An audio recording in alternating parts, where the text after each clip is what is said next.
తిరుమల శ్రీవారిని AP CM Chandrababu సోదరి హైమావతి దర్శించుకున్నారు. ఉదయం వీఐపీ విరామ సమయంలో శ్రీవారిని దర్శించుకుని మొక్కులు చెల్లించుకున్నారు. వీరికి ఆలయ అధికారులు స్వాగతం పలికి దర్శన ఏర్పాట్లు చేశారు. దర్శనం అనంతరం రంగనాయక మండపంలో వేద పండితులు వేద ఆశీర్వచనం అందించగా టీటీడీ అధికారులు స్వామివారి తీర్థ ప్రసాదాలు అందజేశారు.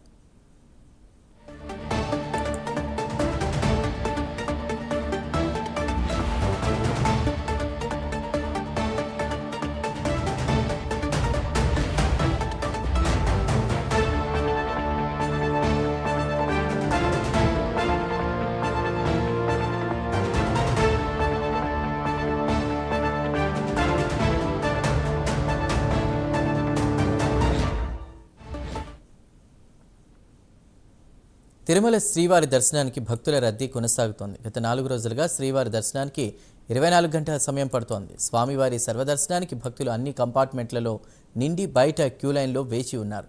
సర్వదర్శనానికి 24 గంటల సమయం పడుతుండగా స్లాటెడ్ సర్వదర్శనానికి 7 గంటల సమయం పడుతోంది. ఇక 300 రూపాయల ప్రత్యేక ప్రవేశ దర్శనానికి 5 గంటల సమయం పడుతోంది.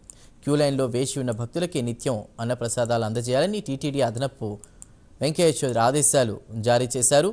క్యూ లైన్లో శ్రీవారి సేవకులు భక్తులకు అన్న ప్రసాదాలు అందిస్తున్నారు.